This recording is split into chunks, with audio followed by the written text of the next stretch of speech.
বসো বসো বসো। ठीक है।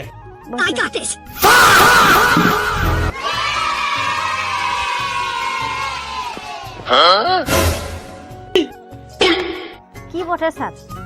বলছি ওই বাথরুমে সার্ভে বটে। ও বাথরুম পাইছেন না নাই? হ্যাঁ পায়ে।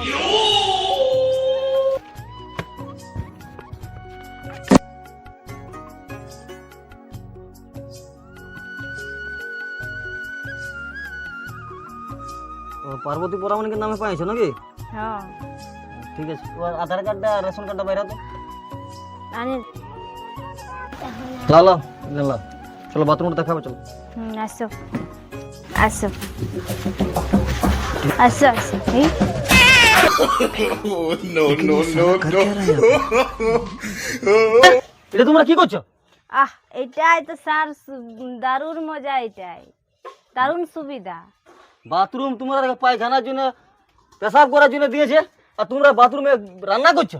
যে যত আবজোর থাকে না, একটল জল ঢাই দিলে সব বাথরুমে চেম্বার ঢুকে যায়, ওই জন্য।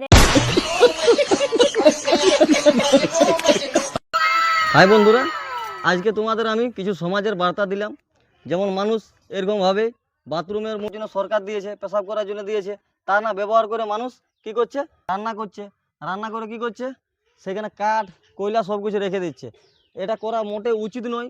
সরকার যে নির্মল বাংলার প্রকল্পের আওতায় সরকার সবাইকে ঘরে ঘরে আলোর ব্যবস্থা করার উদ্যোগ নিয়েছে।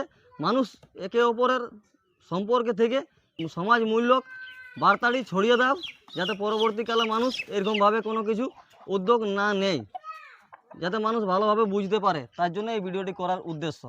কিছু মানুষকে ভালো করার চেষ্টা করা হলো, মানুষ যাতে বাথরুমগুলো স্বচ্ছভাবে ব্যবহার করতে পারে।